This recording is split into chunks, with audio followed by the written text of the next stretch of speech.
Grimsby 2, United 2. United got out 12-11 on penalties. They are out of the Carabao Cup in the second round for the second time in the time they've been in the second round, basically. Every other time they've been in Europe. The last time, obviously, was the 4-0 defeat to MK Dons under Louis van Gaal. This could be Amarim's final nail quite easily, because they did not play well in the slightest for the first hour, I'd say. Maybe a bit less than that. To start off with, I think that there is a significant issue with this 3-4-3, and it is that the midfield has no cohesion with the defence. And by that I mean that when the team attacks, it seems to push forward and everybody goes into kind of like the opponent's half, including the centre midfielders. With that leaves a gap for the centre backs. Now they should follow suit and create a high line, in which case you are putting yourself under vulnerability for a counter on the break and possibly having to play some form of offside trap. But that's not happening because the defence are seemingly not pushing up either. It's leaving gaps in behind, and we are very susceptible to a counter attack. Now, that's not what's cost us today. What's cost us today is an incompetent goalkeeper, and it's a fact. Andre Onana has had 2 errors tonight for me. The first one going underneath him into the goal from the near post. You should not be getting beaten at your near post like that. You should not be allowing the ball to go underneath you like that. If that is a quality of goalkeeper of any type, and I'm talking even League One upwards, they are saving that with their feet, with their hands, palming it away for a corner. That is disgraceful goalkeeping. And then for the second, when the ball comes into the middle, he gets absolutely nothing on the ball. He takes out the man in front of him. He leaves himself completely exposed, leaves the goal completely exposed for an absolute tap-in for 2-0. They are 2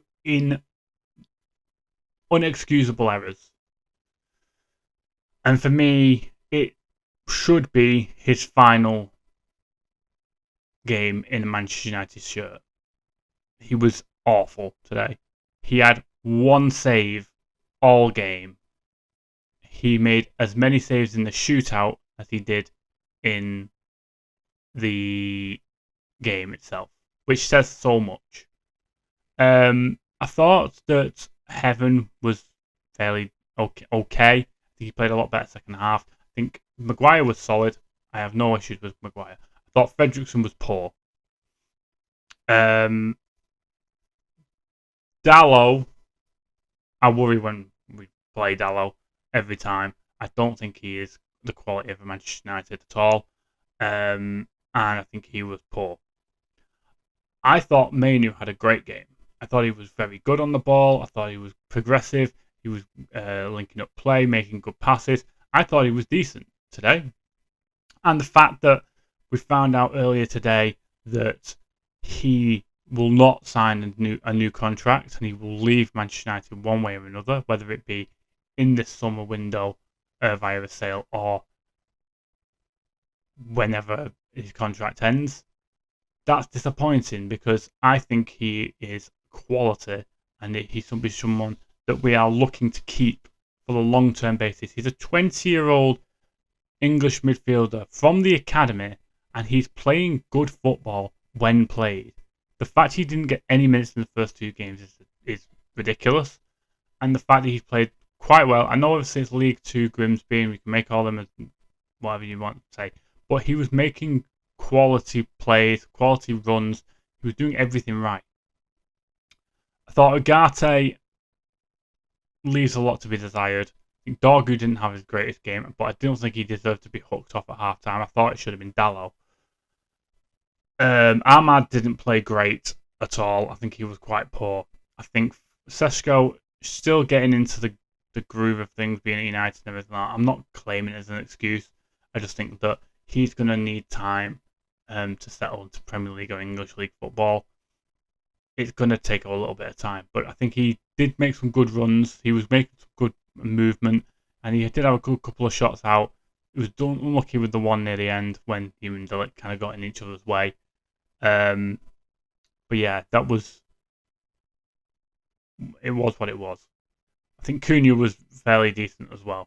That's the starting 11. The players that came on, and Burmo obviously scored. I'm not gonna give him shit for the missed penalty because he'd done enough in the game to get us back in it. Yeah, I thought he played quite well. I thought Mount was positive when he came on. I thought that Fernandez. So this is the thing, right? With Fernandez and Mainu, it's obviously I remember said it's one or the other. I personally, if I had to choose, I'd be selling Fernandez because of a number of reasons. The main one of them is, I'll be honest, is age, because there's a 10-year gap between Fernandez and Mainu, and I'd rather keep Mainu around. I think that Fernandez in one of these central midfield roles, I don't think it's working personally, because when you have Fernandez in that role, you need someone to screen the back four and keep everything stable, because Fernandez isn't doing that. He's just running everywhere to try and do everything. And that's not what you want from your centre mid. You want, especially in this formation, you need to have one screening and one doing that job. That was where a lot of the chances that Grimsby had in the second half was coming from, because there was a lot of space in behind Fernandez and Mainu, because they were both trying to do the same thing. Now, as I mentioned, the Burmo came on, played quite well. I think that Delict played all right. He scored his goal, didn't he? Yeah. So it was in Burmo and Cunha that missed. Cunha. My only thing with Cunha is that it's a stupid penalty stutter thing, and I hate penalties. Check out my video from Friday if you want to hear me rant about penalty takers and how stupid they are. But I'm not gonna. For penalties, it's a lottery, so I'm not gonna go over that. I think that Ruben Amorim. Have I missed anyone? Oh, Xerxes came on and he was making some good passes and stuff like that, but he only had about 10 minutes, so I can't really give him much of a rating on that. I think Ruben Amorim is in trouble. I genuinely think he is. Do I want him to be in trouble? No, because I think that we need to have stability and solidity in terms of what we're doing. We can't be keep chopping and changing and moving around and everything like that. I don't think it works. I know that Chelsea have done it on a regular basis and it's kind of worked for them, but they've brought in quality managers and then been able to fix the problem quite quickly with throwing money at things. I know that is one way of doing it. It's less likely now because of PSR and everything like that, but they are still able to do it to an extent.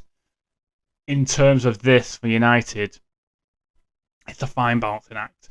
I think Burnley at the weekend at home is crucial now. How far are we from the international break? I think we're 2 weeks, maybe. I think it is. It's either after the Burnley game or the one after. I think that international break is key, because if we haven't got a win, or if we're down in the lower ends of the Premier League when it comes to that international break, I think we see a change, because I don't see United lasting past, what would it be? Where is that? It's after Burnley. So the Burnley game's crucial, because I think we need to win. And I don't think we need to just win. I think we need to win well. I'm talking 3 goals, 2 goals and comfortable. Like, it needs to be good. It needs to be fluid, stylish. It needs to have everything. I think if we sneak a 1-0 against Burnley at home, I think he's still under the cosh. I think if we don't get a result, if we don't get a win, that puts us, well, we're 16th now.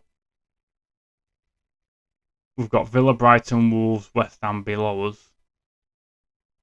And in terms of the Premier League this weekend, let me see who plays who. Villa. What did I say? Villa, Brighton, Wolves. Villa, Brighton, Wolves, West Ham. Well, Villa play Palace, West Ham play Forest, Brighton play City, and Wolves play Everton. You could expect one of them, if not 2 of them teams, to get a win. I think Villa and Wolves are like the most likely, to be honest.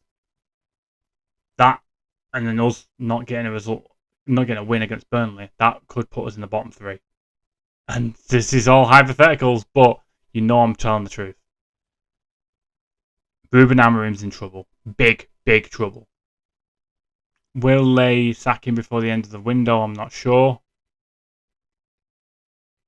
Who they would bring in is another matter. Because, let's be honest, who's out there to take on this? Really? But it would be a change. Would you expect to change the formation? You'd expect 4-2-3-1, 4-3-3. Maybe the menu situation changes. Everything's pointing towards him being sacked.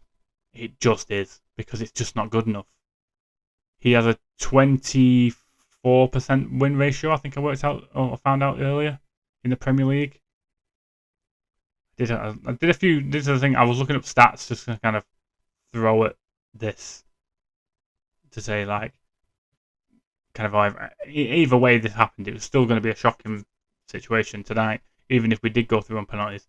It's a 24.1% win percentage in the Premier League, which is the same as Neil Warnock, which says a lot. The fact we lost to Spurs in the Europa League final and we haven't got European football this year, and the fact we've now lost to Grimsby, a League Two side, in the Carabao Cup second round, doesn't look good at all. He needs a big win against Burnley. That is it. He needs it, because there's no going back, I don't think. If we don't win, especially, I think his head is firmly on that chopping block, and the big axe is coming down. I'll be surprised if he lasts the international break if we don't beat Burnley. Let me know, guys, what you think in the comments. Like this video if you haven't, or if you have, should I say. Subscribe if you're new. Like and subscribe. Very important at the moment. I know YouTube have changed their algorithms a little bit, so if you can like the video and subscribe, I would be grateful. Hopefully it gets better come Burnley at the weekend. I don't think I've done a positive video in a long time in terms of reviews. I'd have to look back, but this is getting worse and worse, and not something I'm looking forward to going forward. So next time, guys, take care.